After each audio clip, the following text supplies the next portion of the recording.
Hello there.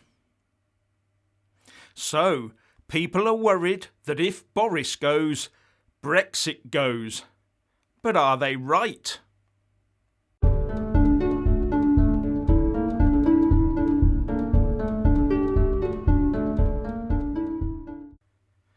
There's a lot of talk today that Sir Graham Brady, the chair of the Tory party backbench 1922 committee, might end the day with a safe stuffed full of letters of no confidence in Boris, so be forced to start the process for a party vote of no confidence in their leader.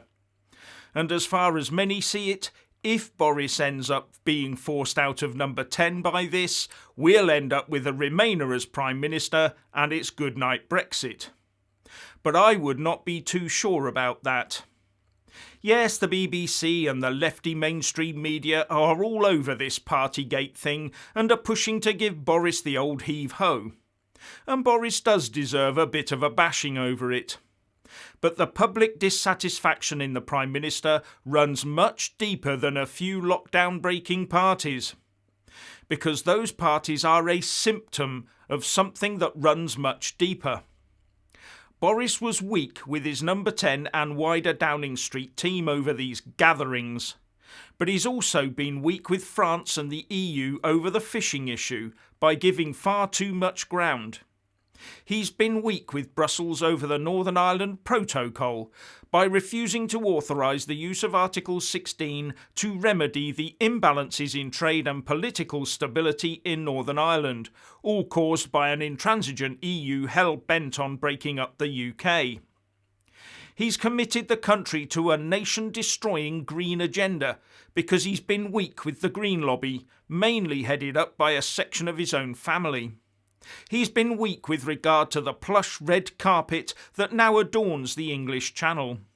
Forget this new military involvement. Unless there's a real change in the law, they'll just make the red carpet operate more efficiently.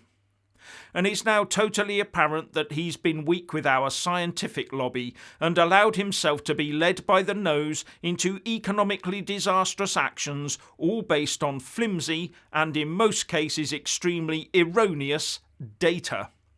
Although it's not data, because data is facts, and what he was spoon-fed with were not facts. And how about the plan to sack tens of thousands of non-compliant NHS staff, something that could ruin the service for decades, and therefore ruin the Tories for decades? Then there's the breaching of his manifesto promises over no tax rises and trashing the state pension triple lock. It's all this weakness that has resulted in an overall general dissatisfaction with Boris Johnson. And that overall weakness with the people around him has led him by default to be tough on the wrong people, those at arm's length that voted for him. It's all this sort of stuff that has caused the Tory plummet in the polls. Be in no doubt, those poll ratings are nothing to do with a successful Starmer-led Labour Party. No, Boris and his Tories lost that support, and as ever in our two-party state, it automatically leaked off into the red camp. And if it was all just about Partygate, and Boris was strong in these other areas, then the press would be peeing into the wind. Now just say that more than the required 54 letters of no confidence do hit Sir Graham Brady's inbox, and that there is a vote of MPs' confidence in their leader. Firstly, there's no guarantee he would lose that vote. He could get a stonking majority voting that they do have confidence in him. But if he did lose, there would be a Tory party leadership election to replace him as party leader and as Prime Minister. And as I said, many people are frothing at the mouth in the belief that such an outcome could end up with Brexit being all but reversed. But would it? How would Brexit supporters react to a new Tory leader who said, "Hey, I don't care about that anymore. I'm going to sign up to some Brussels control and ECJ jurisdiction. Roll out an even plusher and wider red carpet to be nice to the French so as to allow them to offload more of their problems onto us. I'm going to raise even more tax and increase foreign aid.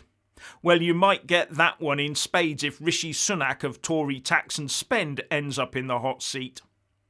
How about if the new Tory leader said, "I'm going to be a good neighbour and allow more EU fishing in UK waters. I'm going to go greener than Boris ever dared to, and I'm going to double down on no jibby, no jobby, because scientists are always right." So if there was a leadership election, which candidate would you push for? Someone who laid out that personal manifesto, or one that pushed a more traditional Conservative agenda? One who said they would push through to complete Brexit properly and fight the UK's corner? And how do you think the internal party discussions would go on all of this? And of course, the choosing of the new leader would, as ever, turn into a sort of national debate, but with only Tory party people being involved in the actual choosing itself. But the likes of the BBC would, of course, be giving as much airtime as they can to the most pro-EU candidate they can find on the slate, as well as anyone who would help them keep their licence fee intact.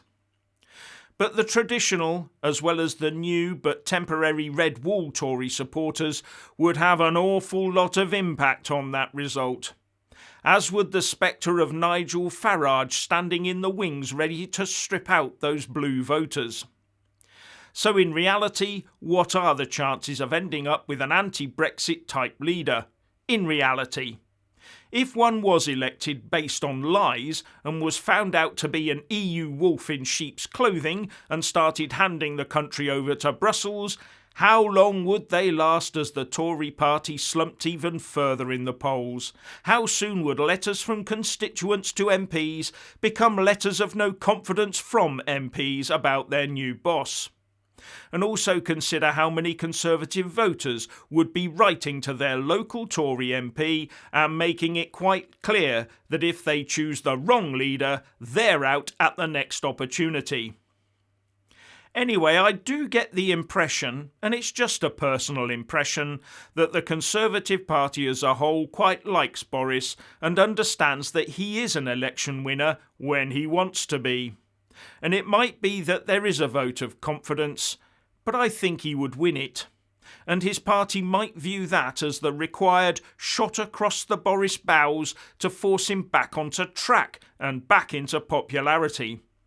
But would Boris see it that way? And would it prove to be a missed opportunity to install a new Prime Minister who would take a fresh broom to all the difficult stuff that Boris has brushed under the number 10 carpet? And the timing would be right for a replacement with over 2 years to go to the next general election. So what's your opinion on the threat to Brexit if Boris is ousted from number 10? Please like and comment below. Please subscribe and like this video, buy a mug and support me on Patreon or PayPal, and thank you for watching.